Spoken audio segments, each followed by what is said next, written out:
Hey guys, can everyone hear me okay? It's just me for tonight, so I just want to double check. I couldn't do a sound check before, so um, let me know if anybody has any trouble hearing me. But yeah, hopefully Jim Mike should be back with us in a couple of days. I think after Thanksgiving, we're planning on hopefully doing a show in that weekend or the week after. But yeah, I just wanted to come on and give you guys a little update. Okay, great. Glad everyone can hear me.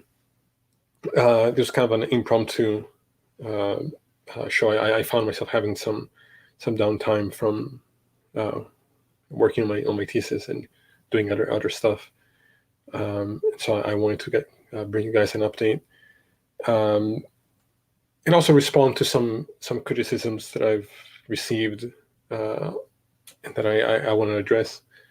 So I guess I'll start by saying that thanks again for everyone supporting us.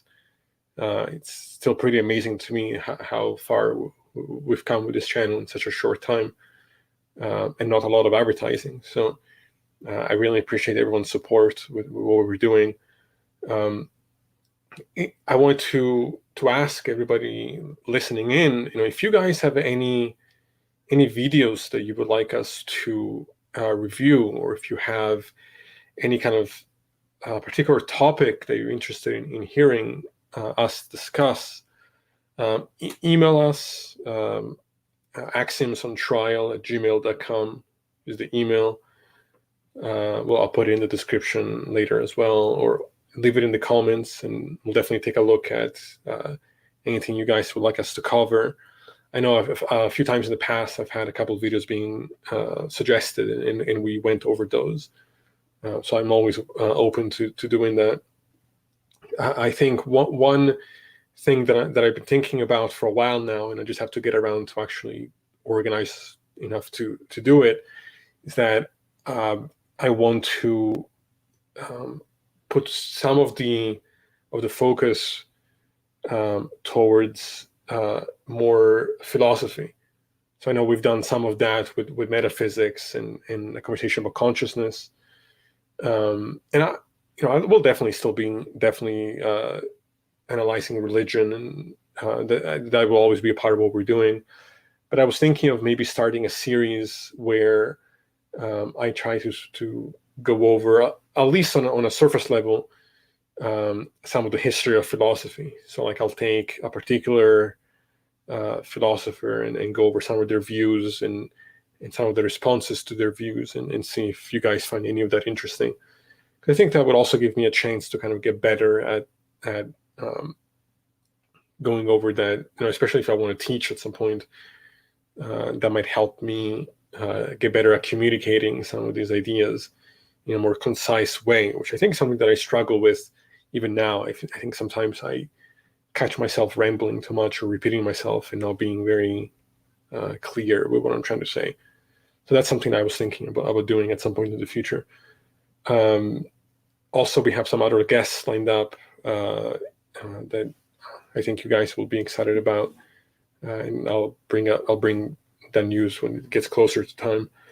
But one criticism that I wanted to address was in regards to a guest that we had, I think last week or a couple of weeks ago, and it was I forget what his name was, but it was the guy that I debated, so to speak, about the 7-day calendar thing, or the 7-day cycle, and his claim that somehow was proof of God. And I mean, it was pretty embarrassing. Like even theists found that approach was really ridiculous, and I found myself kind of, I mean, his whole thing was basically saying, when I showed him how his approach was fallacious, his response was, "You're desperate because you're what was the thing he said? Resorting to your logic," or so to speak. It made no sense. So a lot of people, or some people in the comments and also were saying, like, why are you going after this low-hanging fruit It just seems like it actually hurts the channel. And I take everybody's criticisms seriously. It's definitely gave me something to think about. My mistake was I didn't actually vet the guy before bringing him on, which I probably should have. I tend to kind of prefer to sort of go into these things kind of blind at times, even with some of the videos that we review, because I wanted my reaction to be kind of in the moment and genuine. But for something like a debate, I probably should have at least known who it is I was talking to a little better. I'm of two minds about it, because on one hand, I think that I definitely want to have people on the show that are more serious and respected, like people that at least have some background in basic logic and philosophy, and that is going to have some clue of what it is that an actual rational conversation looks like. On the other hand, I do think that there's some value in exposing that kind of mindset, in showing people that this is what can happen if you're somebody who is just motivated by wishful thinking.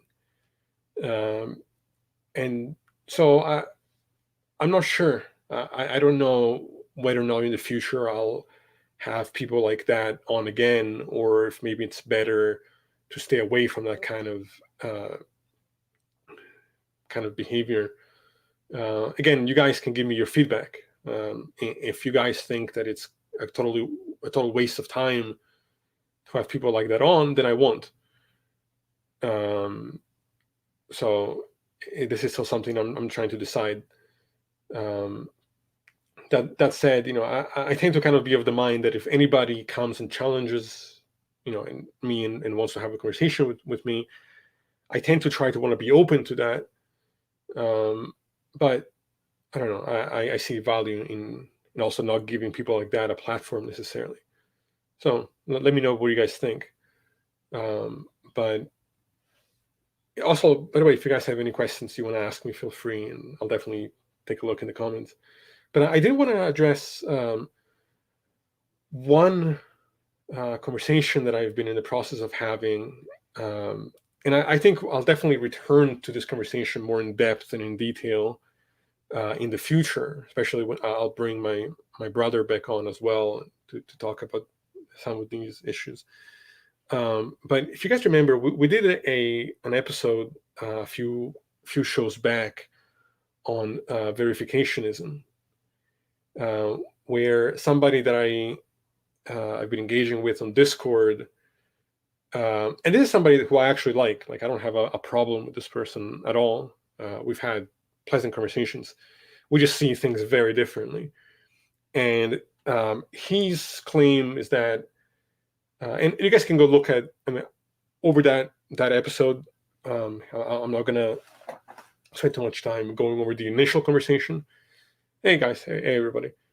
But basically, the idea is that verificationism is self-defeating because you can't verify that verificationism is actually the right approach to begin with. There's something circular about that.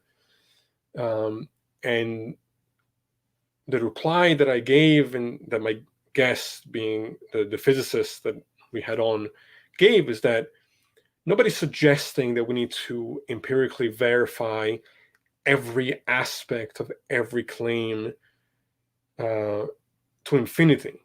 Like, nobody's even suggesting that science can give us certainty in this case. So that is really a sort of mischaracterization of what my epistemology actually is. What I say all the time, and you guys are probably tired of me repeating this, but is that, when anybody's expressing an idea or making a claim that, and saying that we should believe in this claim, there has to be a way to show how an idea can go beyond just the imaginary. What epistemology is the person using that can bridge the gap between imaginary and actual? That doesn't mean that I have to be certain in the truth of the claim. Like, I don't need to proof of God. I need credible evidence that would make the belief in the claim rational. And often what I see is that people with a slight background in philosophy, and I'm not even just talking about the person I've been in conversation with, I'm talking about in general. So this isn't a comment meant at them. But a lot of people will use the notion of metaphysics and hide behind the notion of metaphysics as though they don't need to actually verify or support their metaphysics in a concrete way. And so to me, it's not enough to just say, well, I don't need empirical proof, or I don't need to verify this in a concrete way, because I can just access the way the world works from my armchair. Like I don't buy into that notion. And so, the gentleman that I've been having this conversation with saw that episode that we had on verificationism and sent me a response that I want to at least in part address in this episode. And this is probably going to be a shorter episode than usual because it's just me tonight. But I'll definitely return to this in the future. But I just want to read you guys this conversation, and I'll leave this anonymous, obviously. And like I said, I don't have any problems with this person. I actually like them as a person. But this is what they replied to me with. They said this: within the first few minutes of your episode, you contrast the theistic approach with the scientific approach. I think this is already mistaken. Firstly, the epistemology adopted by theists is often no different than what many non-theistic philosophers will accept. Keep in mind that there are objections to theistic arguments are often not just pointing to epistemological limitations. The scientific approach is a question of category. It ultimately deals with a specific category of claims. That on its own does not make the scientific approach incompatible with any other approach that is working on some other category. So, right there, like I already want to say that I'm in disagreement because I don't think that, obviously, yes, you have theists who may also be doing philosophy who think that there is no conflict between the scientific approach to questions of knowledge and the religious approach to questions of knowledge. I think there is. And I think that actually a lot of people in the field of philosophy reject the epistemology that theists apply. They don't share the same epistemology. Certainly, skeptics don't accept their approach, and it really depends on who it is you're referring to and what kind of field they're discussing. If you want to talk about something like existentialism, you're not going to find many existentialists who still think that without religion you can't have meaning.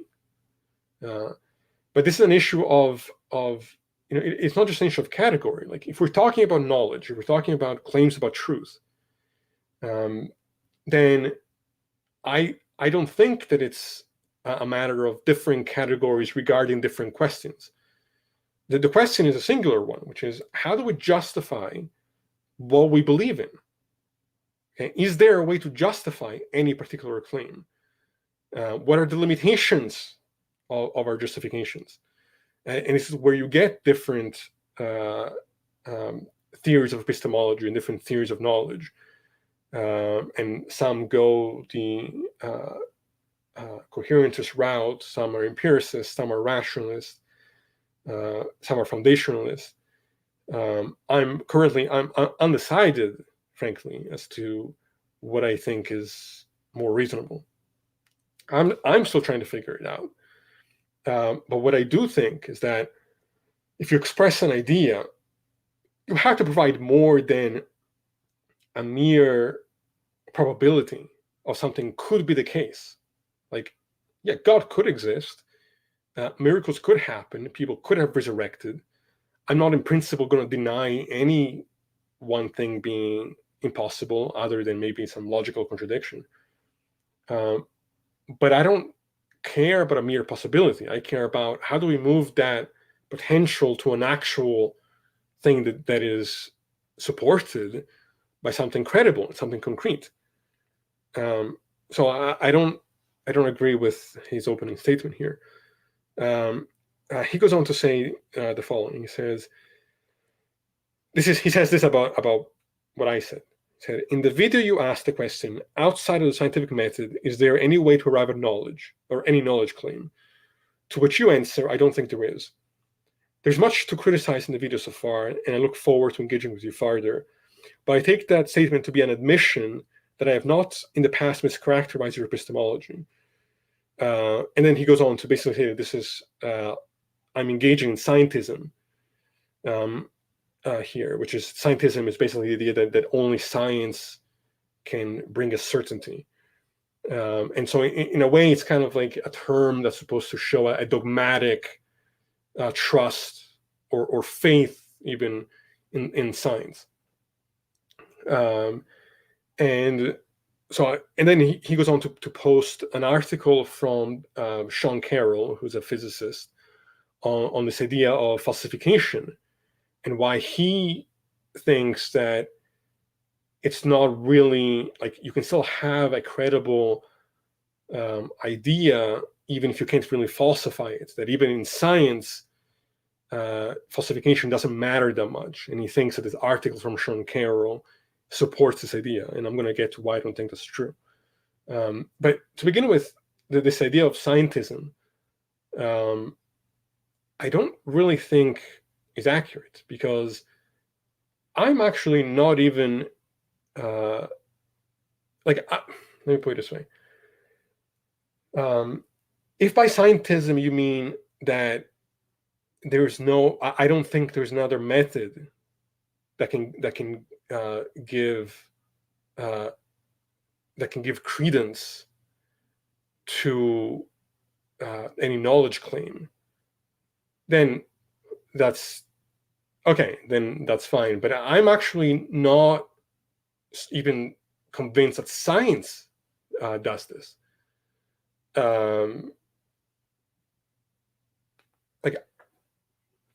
I'm very skeptical of. I think science is the best we got, and I think science is the most reasonable approach to examining reality that we have. And I think it's the most what's the word I'm thinking of? I guess ambitious and intellectually honest approach that we have. But science is going to have its limitations. But I don't think that just, most people in science wouldn't say that, that a scientific theory is true. They would just say that it's not been falsified. So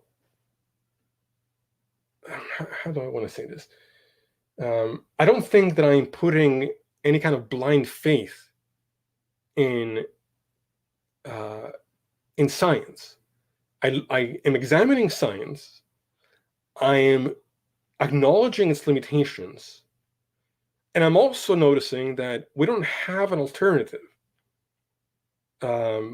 We don't have anything that can do a better job. The only thing that I am certain of is that I exist, because experience is self-evident, regardless of the ontology of my nature or nature in general. I can't exist and not, or I can't think and not exist. Is the cogito, right? Like, at least I can be certain that I'm having an experience, regardless of what I am and what that experience is. And then I can build an epistemology from that foundation. So I don't think I'm just putting my faith blindly in science. So I want to deal now with this idea, and I'm sorry I'm kind of jumping all over the place. Hopefully I'm making some sense here. But to this idea about science and categories and the value of falsification, I'll say this. Hold on one second, because I actually wrote some notes down I want to read. It seems to me that everybody coming in. What is scientific is a matter of definition. I don't think that it's unscientific to see the world being in a certain way and some explanation not being a part of science. Sean Carroll, I think in the article, and I'll post the article in the description. But I think if you guys type in Sean Carroll falsification, it should come up. All that Carroll is saying is not that falsification doesn't matter. It's that he's saying that falsification is not straightforward. And in the context of the multiverse theory, it's even less straightforward. That doesn't mean that it doesn't matter. It also depends on who you ask and how they're defining science. Like, to me, string theory and multiverse theory is not hard science. Like, it's more mathematics. It's, I think, at one point, and again, I'm not an expert in this. This is kind of I'm basically saying what my very limited understanding of these things are, and depending on who I've talked to, who's actually in the field. But the theory showed promise early on, and now it seems to have kind of fizzled out. Now, maybe people would disagree, and I'm kind of open-minded to, that's the other thing too, is that at some point a theory, maybe we don't have empirical evidence for certain aspects of the theory, and then it as time goes by, we'll find that later down the line.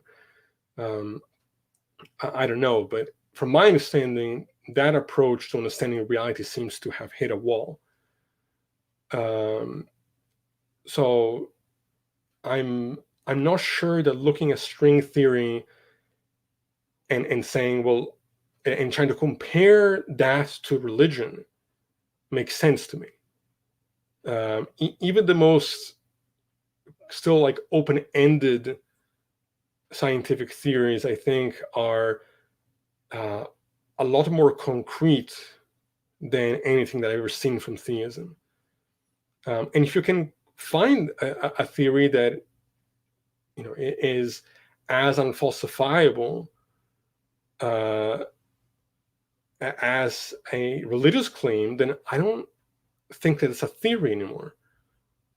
Maybe it's a hypothesis. Maybe it's even a hypothesis with some promise. But I don't think you can call that science. I want to read this comment real quick. How can science be utilized to prove a one-off event in history? You have to go to eyewitnesses' accounts, which is history. So mathematics would not help us there. I actually I agree with you there. I don't think science can do this, but I don't think history can do this either. I don't think that a one-off event can be shown to have happened. I'm very skeptical of history as a field in general, and despite my distaste for postmodernism, which is what I'm doing my thesis about, there is some value to kind of showing the limitations and meta-narratives and constructions in history that are then expressed as facts. Like, most often it's the case that the victor creates their own narrative that then gets passed off as truth. But in reality, history isn't always that accurate. It depends on who's doing the work. But no, I don't think that eyewitnesses' accounts is enough, even with less, even with less rare events. So also because we know of the psychological limitations of people and the wishful thinking of people, and the fact that people can have an experience and be wrong about what they're imagining is actually taking place. Things like the miracle of Fatima. So I'm not. Eyewitnesses' accounts are a very poor type of evidence. It's not. DNA evidence, for example, in court, is always going to be far more credible and going to bring to a stronger case than eyewitnesses' accounts, because memory is definitely flawed. People can recreate environments in their minds, can recreate things that didn't happen, or can recreate things in a way that wasn't how it happened, just somewhat how it happened. Can create the way people look, can create shirts, the color of shirts people were wearing. Right, so Barley adds, especially when eyewitnesses' accounts oppose facts about reality, such as the ability for a living being to rise from the dead. I should also add that in terms of the eyewitnesses' account for something like Christianity or the resurrection, we have one source that makes this claim. In history, for anything to be credible, you need multiple sources, not just the 500 in Paul's letter. And also, the term "seen" in that context has different meanings. Like at that time, "seen" could also be meant felt, could be meant seen in dreams, not just necessarily seen physically, the way that we would see somebody walking down the street. So I think the type of claims also matter. Like if I have an eyewitness testimony that it rained yesterday, that's going to be a more likely testimony than somebody saying that they saw somebody rise from the dead. Why? Because we've actually observed rain as something that actually exists, and we've observed it repeatedly, and as opposed to something that we haven't been able to verify in that same way. So let me just go back to my notes here real quick. So falsification is a concept that is part of a scientific idea. So if theism is not subject to falsification, then it means that it's not a scientific set of ideas, which then means that to compare it or to try to talk about it as though we can derive knowledge from it, how do we go about choosing one metaphysics over another? So I think there's a real limitation there. I think ultimately it comes down to how do we define what accounts for a good idea? And it doesn't mean that we need to verify every aspect of a theory, because we can't do that. But what can create the most reasonable picture of reality? If you can't falsify an idea, that's a problem. If you can't test an idea or have an idea that makes novel predictions, that's a problem. Because how do we differentiate then between one claim and another if there is no way to make predictions about the future, to have an empirical basis, to have a mathematical basis? It just seems to me that at that point it's just somebody has an intuition and they just think that that's enough. And I disagree with that approach. So there's definitely a lot more to go over as far as the comparison between good ideas and bad ones. I fail to see, like, any Thomist, that thinks that they've proven God or found evidence for God by invoking cause and effect, is ignoring modern physics.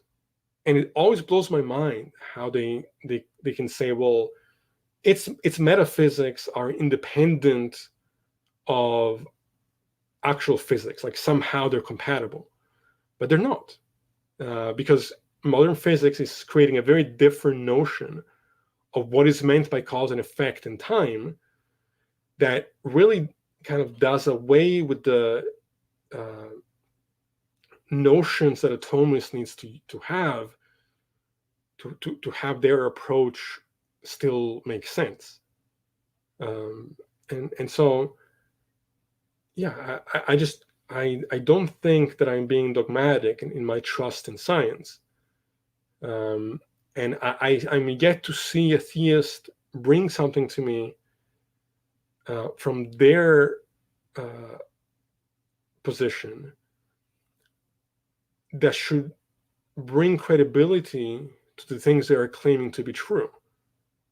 And I'm hoping that maybe at some point somebody will have something challenging to offer, but I haven't seen that yet. And that's why, sometimes I might miss the mark and bring somebody on that maybe I shouldn't have on, in the hopes that they'll have something new and interesting, as opposed to being completely irrational.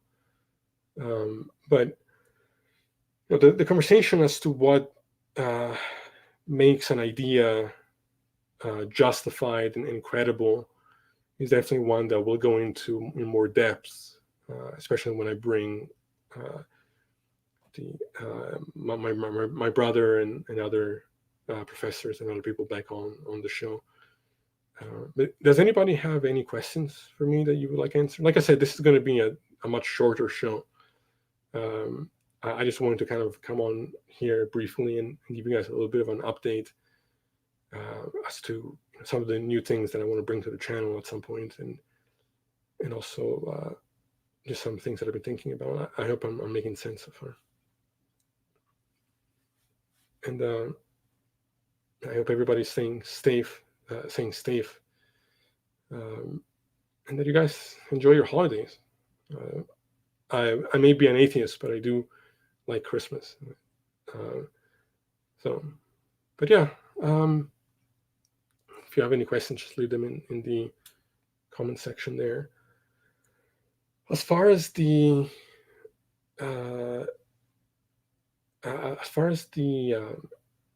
kind of mini series about philosophy, I think I'll probably start with Descartes, or maybe Merleau-Ponty, who is probably one of my favorite philosophers. He's a phenomenologist, and he's definitely had a lot of influence on me. So I have to decide how I want to break this down. If maybe I should start with sort of more early philosophers and then kind of build my way like an actual curriculum type of thing. I'll post this. What is your favorite dinosaur? I was actually just talking about this the other day.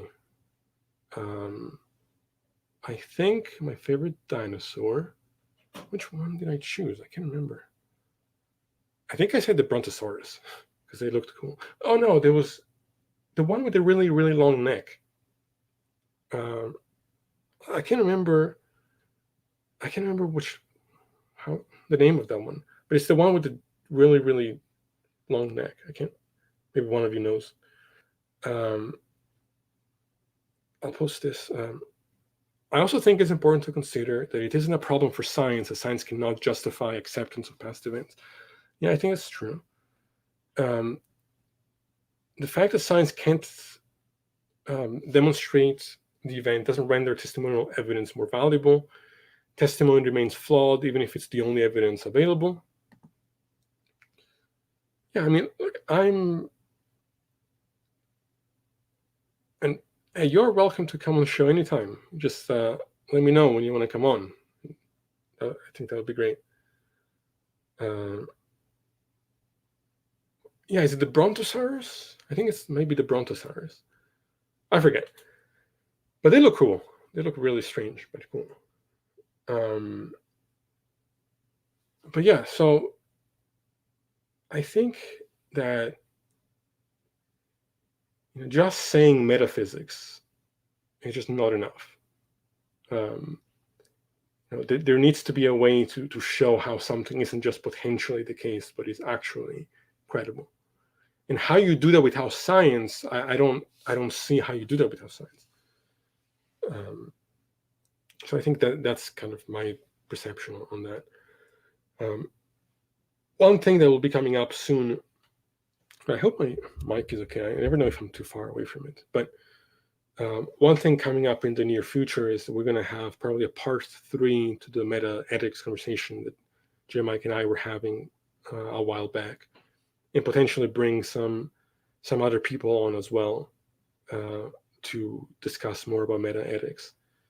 I think it's always interesting when Mike and I actually have a disagreement and see things differently. I think that makes for an interesting dynamic. And he's an anti-realist currently. I remain a more realist, and so I definitely want to continue that conversation. And I know there are some people. Yes, that's right. In the comment there, yeah, we'll definitely bring you on to talk about meta ethics sometime soon. I think I definitely look forward to that. Yeah, so as far as anything else concerned, I know that I'm trying to get my brother back on the show. There's a couple of other professors that I want to bring on. There is an atheist who I think his name is Danny, who's a dualist, and I'm really interested in talking to him about that, because to me dualism it doesn't make sense at all. So I'm gonna get back in touch with him, and so definitely we have some content coming up. I apologize that some of what we've been doing hasn't been that consistent. I think I'm definitely burned out as far as my personal life is concerned, because this thesis I'm trying to finish is been really hard and a lot of work, and often I end up feeling very, very tired and don't have the energy to get on here as much as I would like. Hey, Pessimistic Idealism, good to see you. I definitely want to bring you back on as well for a continuation of our conversation. My thesis is on postmodernism, so I'm looking at the movement. I'm looking at its history. I'm looking at its flaws and strengths. I'm looking at what it says about history, what it says about science, why I think it started off as a positive, kind of moving away from a naivety about science, but then kind of spiral out of control into a completely incoherent perspective that it's self-defeating. So maybe at some point I'll share more about that with you guys as well once I finish it and get it all edited and all of that. Okay, so Pessimistic Idealism says, I've actually written several blog posts in response to our conversations. Okay, I'll definitely have to check that out. I think I took a look at one, and then I got sidetracked with other things, and I'll definitely go back and look at it and give you an appropriate response once I take the time to actually look at what you've written. If you could send me the link to the blog again on Discord, that would be really appreciated. Yeah, I would like to bring Danny to talk to. I don't think there is a lot that him and I agree on, as far as I can tell so far. But he seems like somebody that I could have an interesting conversation with. So, yeah. and hopefully we can bring you guys more regular content once I'm almost done with school, and definitely be able to come on a lot more regularly once my degree is finished. So I'm at 40 minutes here, so I'm probably going to be heading out in a few. But do you guys have any other questions? I'm still here. Yeah, I hope you guys so far have enjoyed what we've done. Hopefully we can. Also, another thing I would like to do is set up maybe like a bi-weekly debate night where we're bringing somebody on, and because I think those are fun. Although I do prefer conversations in general more so than debates, but I think debates are something that tends to bring a good amount of eyes on what we're doing. And then hopefully I can get some ex-Muslims or Muslims on as well. I think that's something that I also want to do again. So, but yeah. Do you guys have anything else that you would like me to address before you get going? Like I said, this was going to just be a short, a quick episode, just as a short update as to what we're doing and where we're headed. Definitely more breakdown clips coming up as well. So, but yeah, and I'll keep you guys posted as to when I'll start the mini series on philosophy. I just need a little bit more time to prepare. But then hopefully that will be sooner rather than later. It shouldn't take me that long. But yeah. Oh, sounds good. Thank you for sending me those links. I'll definitely take a look at them tonight or tomorrow and get back to you as soon as I can. So, but yeah, I'm not sure that at the moment. Let's see. Zachariah writes, would you agree with me that there is only one absolute fact, something exists, or absolutely nothing does not exist? Yeah, I would say that makes sense to me. I can't really conceive of what nothingness would mean. I think it's a term that doesn't have content. Conceptually, I can't. It's like a squared circle. Like I don't know what nothingness means. I think the foundation of my epistemology is that I am having an experience, and so I exist as far as that is concerned. Charlie Dave says, good night, Aegis Sanctuary. If you ever wanted to come on our channel and chat, we would love to have you on. We're atheists, and I think it would be an interesting discussion. Yeah, absolutely. I would love to come on. If you could send me an email, we can definitely figure something out. I would definitely love to come on our channel. axiomsontrial@gmail.com is my email. And I think I should be subscribed to you guys, but if I'm not, I'll definitely do that. Because I would definitely love to have a conversation. I think that would be great.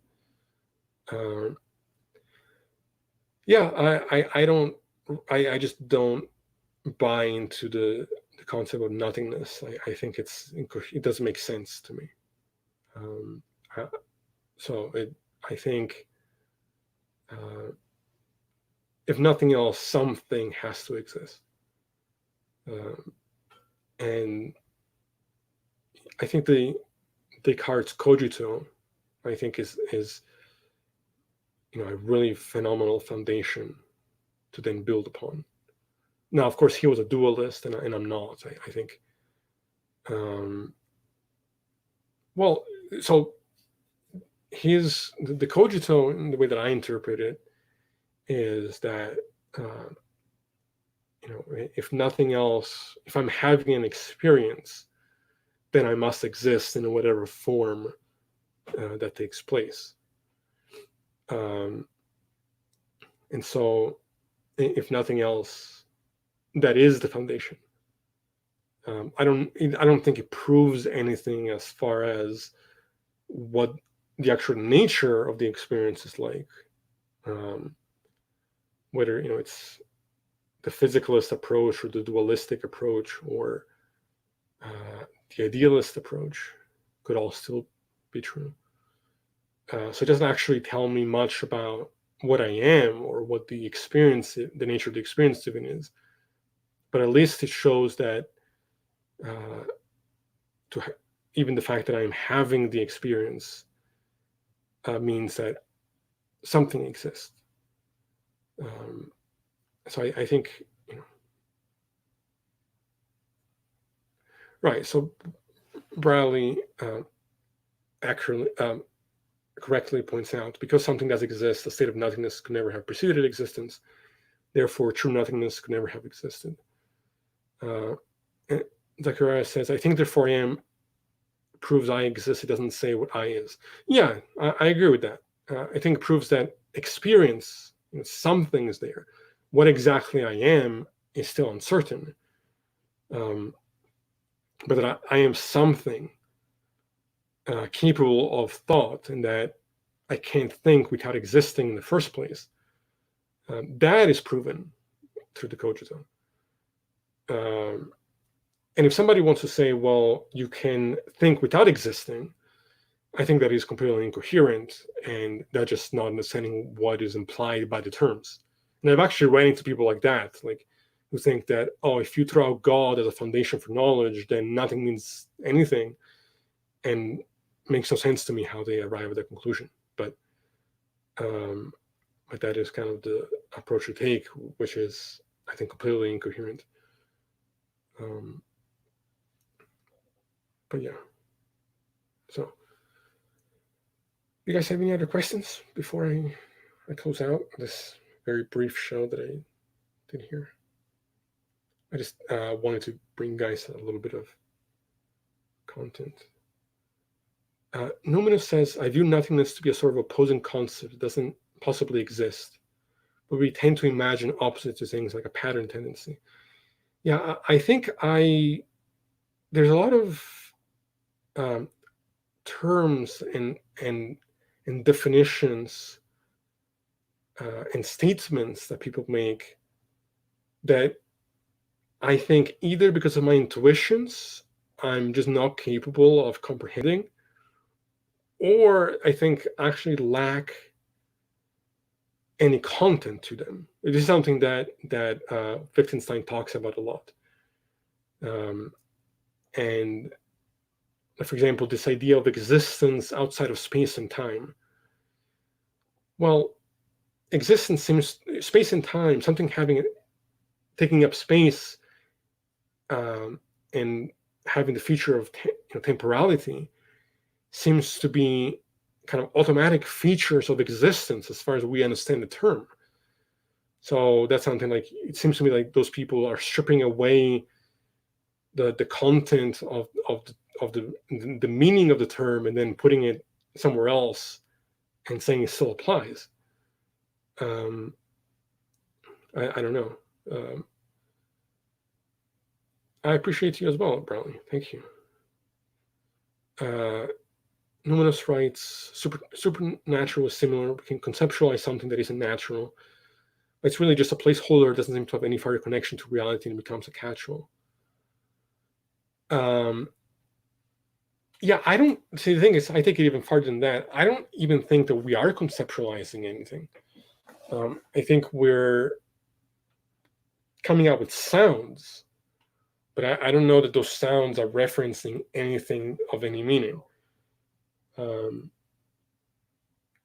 think a lot of philosophical problems and disagreements come down, I think, to the way in which language is used, and the different ways in which people think that language is actually relating to reality, which is one of the problems that I have with postmodernism, is the way that they, I think, don't think the language is actually capturing something concrete.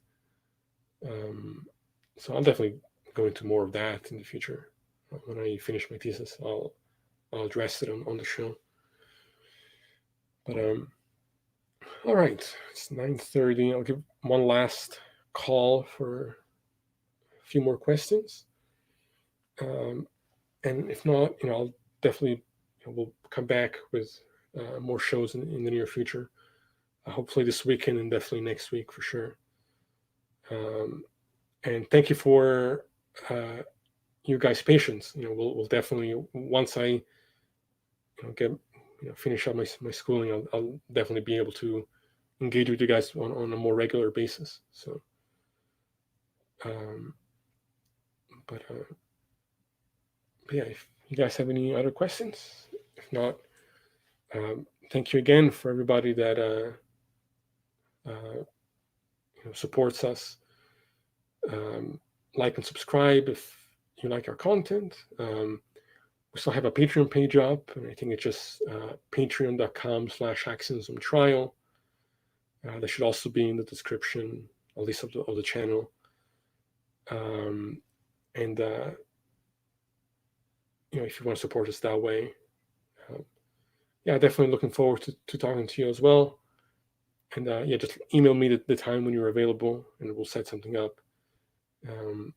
And yeah, well, thanks again, everybody, for joining me here tonight for the short episode. Just always fun to see everybody in the comment section. So I hope you guys have a great night, and take care of yourselves and be safe, and we'll see each other again very soon.